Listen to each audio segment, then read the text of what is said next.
So today we are going to look at the app Seesaw and how we as SLPs or really any related service providers can use it to engage with students for that asynchronous work.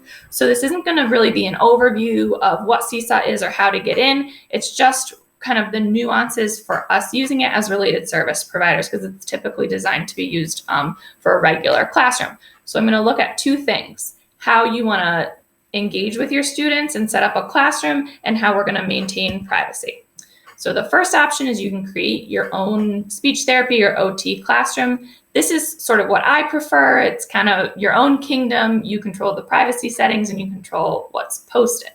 It's also really easy if you have one classroom with your whole caseload on it. If you want to send a general announcement like teletherapy is starting, contact me to set up a time, you can just send that once to everybody. And that does maintain privacy. No other families can see who gets announcements. A con of having your own classroom is it's just a little bit less integrated because you're not seeing what is posted in the other, in the general classroom. You're not seeing your students' work. How I've kind of worked around this is I actually do both. I have my own speech therapy classroom, and then I ask my teachers to be a co-teacher in their classroom, so I can see what's going on, but I'm not really engaging in that side. I'm just kind of lurking. Also, if you have your own therapy room, families will have to toggle between the two. So they'll have their classroom and then they'll have their speech therapy and maybe even OT. I don't think it's a big deal. I'll show you what that looks like. Now, if you join the regular classroom, a pro is that it's much easier to integrate and support classroom work. Families will just have one landing spot. However, to maintain privacy, you're going to put any of your speech assignments in the messages tab, so they'll still have to toggle between the journal and the messages. A con is you get a lot of notifications that might not pertain to you because when students post or somebody comments on a post that of someone that might not be on your caseload, you get notified, which may or may not be a big deal for you.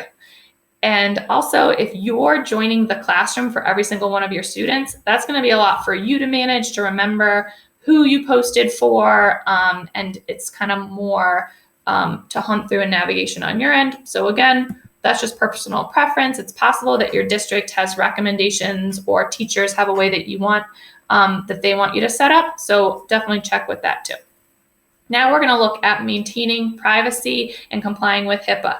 If you make your own speech classroom, it's pretty easy. All you need to do is go into the settings tab and turn off the option for students to see each other's work. So if they're logging in on the family app, or if a student is logging in as themselves on the classroom app, they won't be able to see any of the assignments that you post, and they won't be able to see the class roster either, and neither will families.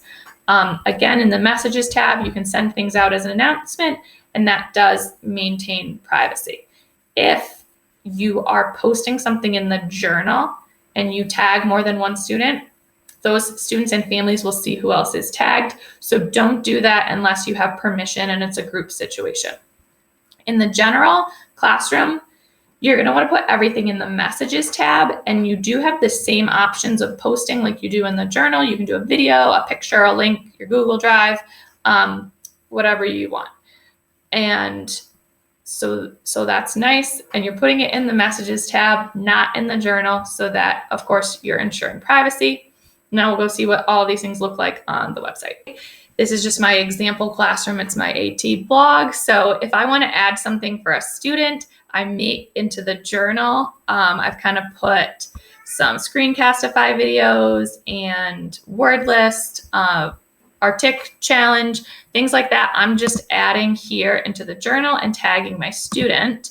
So in the settings tab, as I said, to ensure privacy, you just go into settings and you're going to scroll down to the option students can see each other's work, and make sure that's toggled off. And then the students will not be able to see what's posted if they're not tagged in it, and they will not see this class roster. Now, your families to toggle between your speech classroom and the regular classroom, it's just going to be up here where you go between your classrooms. That's how they have to do it. It's not too complicated. If you're joining the general classroom, to ensure privacy, don't post in the journal because everyone's going to be able to see it.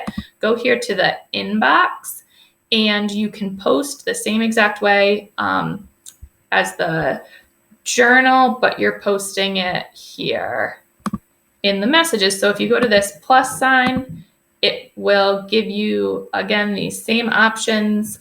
So you can, just like it was for the journal, there we go. Photo, something from your Google Drive, or you can take a video within the app. And also family. You're not going to do family announcements if you're in the regular classroom, because then that would go to all students, ones that are not on your caseload. So I hope this answers some questions about Seesaw and gives us a little more confidence about using it and maintaining HIPAA.